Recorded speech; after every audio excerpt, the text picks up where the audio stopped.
TV 미디어에 나오는 가족들은 그 시대의 가족상을 반영해준다고 하는데요.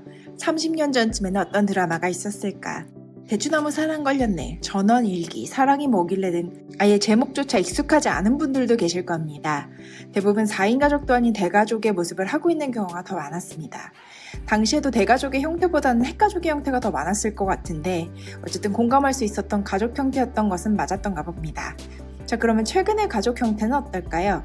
펜트하우스, 스카이캐슬, 부부의 세계 정도가 지난 3년간 시청률이 가장 높았던 가족 중심의 드라마가 아닐까 하는데요. TV를 본 지 너무 오래돼서 사실 저 새 드라마를 본 적은 없습니다. 가족은 거의 당연해 보이고 자녀는 1명 내지 2명 정도가 보통인 가족으로 나오네요.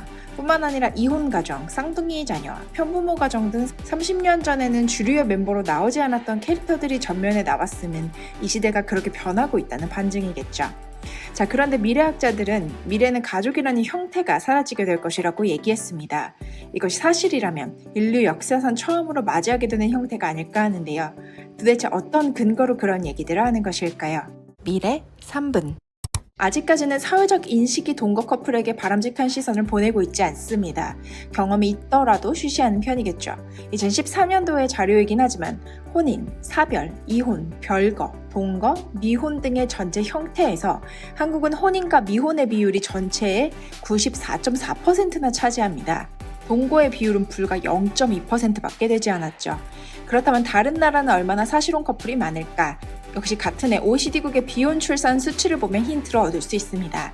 혼외 출산 비율은 통해서 짐작할 수 있는데요. OECD 평균은 39.9%, 즉 40%에 육박합니다. 결혼을 해서 낳는 아이가 6명이면 하지 않고 낳는 아이가 4명이란 소리죠. 42개국 중 12개국은 50%를 넘겼습니다. 우리나라는 어딜까요? 일단 42개국 중 꼴찌이고 비율은 1.9%입니다. 아마 저 중에서도 아이가 태어나면 혼인의 형태가 되는 커플들도 상당히 많으리라고 생각하는데요. 이 차이는 어디에서 올까요? 인식의 차이도 있겠지만 법적 보장 체계에서 온다고 생각합니다. 프랑스 같은 경우 동거가구 권리를 보장하는 시민연대협약을 도입한 이후 혼의 출산이 지속적으로 증가 추세를 보였습니다. 프랑스는 법률혼 관계의 부부와 동일한 세제 및 사회보장 혜택을 받을 수 있고요. 다만 개인의 호적에는 독신으로의 지위가 유지되고 헤어질 때도 이혼을 하는 것처럼 까다로운 법적 절차를 밟지 않아도 됩니다. 법이 곧 인식이라고 생각한다면 법적인 보장 체계가 확실할 경우 우리나라 비율은 많이 늘어나지 않을까 짐작해봅니다. 예를 들면 신혼부부 특권 같은 제도도 사실혼 커플에게 적용하는 방법 등이 있겠죠. 또한 우리나라 저출산의 문제도 해결할 수 있는 방안 중 하나이기 때문에 적극적 도입을 원하는 이들이 많이 있습니다.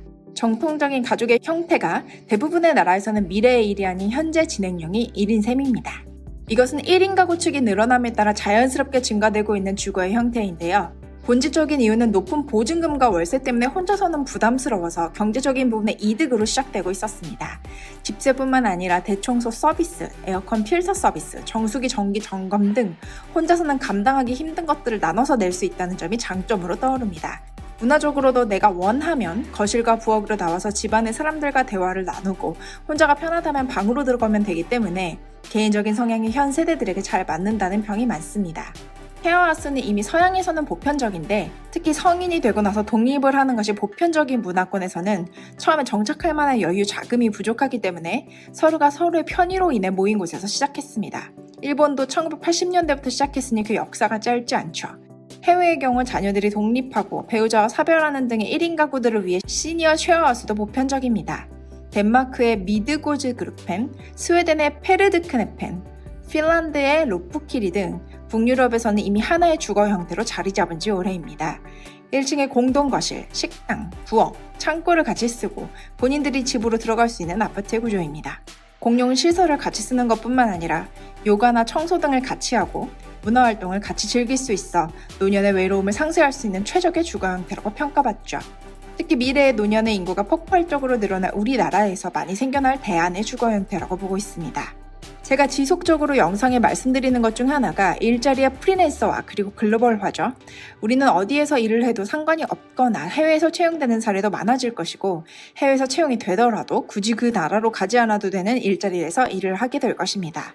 어떤 사람은 한국에 몇 개월 또 다른 나라에서 몇 개월씩 있는 사람도 있을 것이고 또 어떤 사람은 추운 날씨가 싫어서 동남아에서 살게 되는 사람, 어떤 사람은 제주도에서 몇 개월, 다시 도시생활 몇 개월 등 지금은 유튜브에서 흔하게 볼 수 있는 형태이긴 하지만 앞으로는 좀 더 본격적으로 본인이 원하는 장소를 선택하는 삶을 살게 될 것입니다. 대부분은 물가가 저렴하면서 날씨가 좋고 그리고 편의시설이 불편하지 않은 곳으로 몰리겠죠.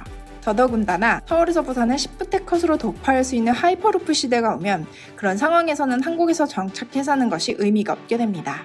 내가 머무는 나라, 그 상황에 나와 마음이 맞는 사람들과 같이 사는 형태도 많아질 것이라고 보고 있습니다. 미래의 가족의 의미는 여러 가지 면에서 재편될 가능성이 높습니다. 친족 개념의 가족에서 비친족 가족이 새롭게 떠오를 것입니다. 여러분은 어떤 형태의 가족을 원하시나요? 오늘 영상이 좋으셨다면 좋아요를 눌러주세요. 그럼 다음 시간에 봬요.